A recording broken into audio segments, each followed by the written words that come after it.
ಚಾಮರಾಜನಗರ ಜಿಲ್ಲೆ ಗುಂಡ್ಲುಪೇಟೆ ತಾಲೂಕಿನ ಸೋಮಹಳ್ಳಿ ಗ್ರಾಮದಲ್ಲಿ ನಿನ್ನೆ ಸಿದ್ದಿ ಮಲ್ಲಿಕಾರ್ಜುನ ಸ್ವಾಮೀಜಿಯವರ 76ನೇ ವರ್ಷದ ವಾರ್ಷಿಕ ಆರಾಧನೆ ಮತ್ತು ಶಿಲಾಮಠ ನೂತನ ಕಟ್ಟಡದ ಉದ್ಘಾಟನಾ ಸಮಾರಂಭವನ್ನು ಮಾಜಿ ಮುಖ್ಯಮಂತ್ರಿ ಬಿಎಸ್ ಯಡಿಯೂರಪ್ಪ ಉದ್ಘಾಟಿಸಿದರು.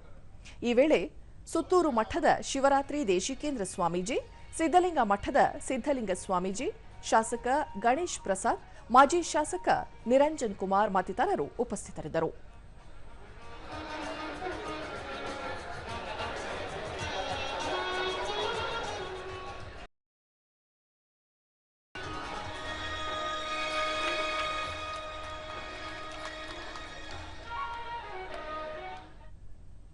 ಬಳಿಕ ಯಡಿಯೂರಪ್ಪ, ಮಠಗಳು ಧರ್ಮ ಮತ್ತು ಸಂಸ್ಕೃತಿ ರಕ್ಷಣೆಯಲ್ಲಿ ಮಹತ್ವದ ಪಾತ್ರ ವಹಿಸುತ್ತಿವೆ.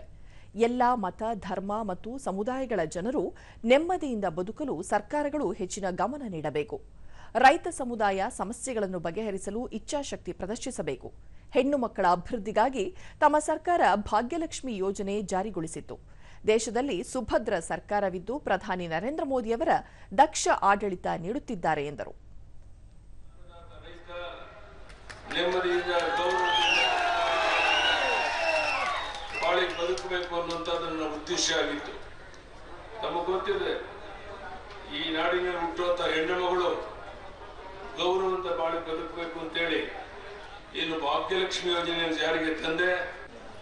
ಈ ಮೌಲ್ಯವನ್ನ ಎಚ್ಚರವನ್ನು ಮೂಡಿಸಿ ಧರ್ಮವನ್ನ ಸಂರಕ್ಷಿಸುವ ಗುರುಗಳು ಹಾಗೂ ಮಠಗಳನ್ನು ಉಳಿಸಿಕೊಡುವಂತಹದ್ದು ನಮ್ಮ ಸಮಾಜದ ಕರ್ತವ್ಯ ಅಂತ ನಾನು ಭಾವಿಸಿದ್ದೇನೆ. ಬಂಧುಗಳೇ, ಸುತ್ತೂರು ಮಠದ ಶಿವರಾತ್ರಿ ದೇಶಿಕೇಂದ್ರ ಸ್ವಾಮೀಜಿ, ಆತ್ಮಸ್ಥೈರ್ಯ ಮತ್ತು ಶಾಂತಿಗೆ ದೇಶ ಜಗತ್ತಿನಲ್ಲಿ ಪ್ರಸಿದ್ಧವಾಗಿದೆ. ಆದರೂ ಇತ್ತೀಚಿನ ದಿನಗಳಲ್ಲಿ ಯುದ್ಧ, ಅಪರಾಧ ಘಟನೆಗಳು ನಡೆಯುತ್ತಿರುವುದು ವಿಷಾದಕರ. ಭಾರತದ ಪ್ರಾಚೀನ ಸಂಸ್ಕೃತಿ ರಕ್ಷಣೆಯಲ್ಲಿ ಮಠಮಾನ್ಯಗಳ ಕೊಡುಗೆ ದೊಡ್ಡದಿದೆ ಎಂದರು.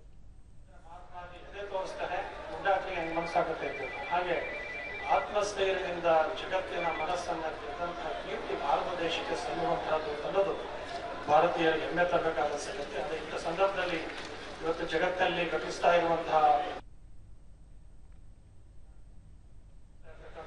ಮಾಧ್ಯಮಗಳಲ್ಲಿ ನೋಡ್ತಾ ಇದ್ದಾರೆ. ಒಂದು ಕ್ಷಣ ನೋಡಿದ್ರೆ ಹಿಂದೆ ಎರಡು ಮಹಾಯುದ್ಧಗಳಾದಂತಹದನ್ನು ಯಾರು ಕಣ್ಣಿಂದ ನೋಡಿಲ್ಲ. ಇತಿಹಾಸದಲ್ಲಿ ಓಡುವಂತಹ ಮಾತ್ರ ಅವಕಾಶ ಒದಗಿತ್ತು. ಆ ದೇಶದ ಮೇಲೆ ಈ ದೇಶ ಯುದ್ಧ ಆಗೋದು ಮಾಡೋದು ಹಾಗೆ ಅಂತೆಲ್ಲ ಅವರು ಪ್ರಾಣಿಗಳನ್ನು ಸುರಿಸೋದು ಹೀಗೆಲ್ಲ ಓದ್ತಾ ಇದ್ರು. ಯಾವ ದೇಶ ಯಾರಿಗೆ ಸಹಾಯ ಮಾಡೋದಕ್ಕೋಸ್ಕರ ಏನಾಯ್ತು, ಆ ದಿನಮಾನ ಜಪಾನ್ ದೇಶ ಯುದ್ಧದಲ್ಲಿ ಜಿದ್ದಾದಕ್ಕೋಸ್ಕರ ಹಿರೋಶಿಮಾ ನಾಗಸಾಕಿಯ ಮೇಲೆ ಬಿದ್ದಂತಹ ಅನುಭವ ಇವತ್ತು ಕೂಡ ಜಗತ್ತನ್ನ ಕಣ್ತರಿಸುವ ಸಂಕೇತವಾಗಿದೆ ಅಂತಕ್ಕಂಥದ್ದು ಜಗತ್ತಿನ ನಾಗರಿಕರು ಗಮನಿಸಬೇಕಾದಂಥ ಸಂಗತಿ.